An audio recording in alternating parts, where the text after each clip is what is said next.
holes in the box size 3/4. Cut the acrylic sheet into two parts. Drill a second acrylic hole.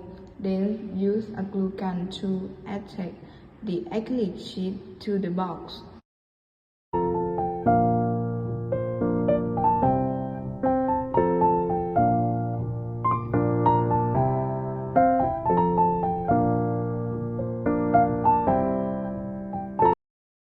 Take our T-ply to the hole area.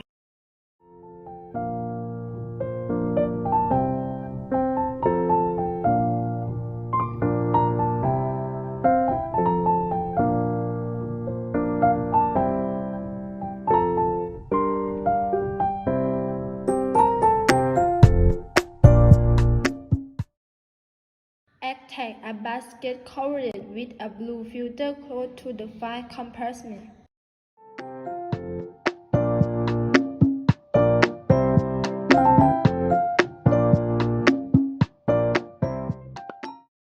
Hang the mesh bag containing the charcoal in the toy compartment.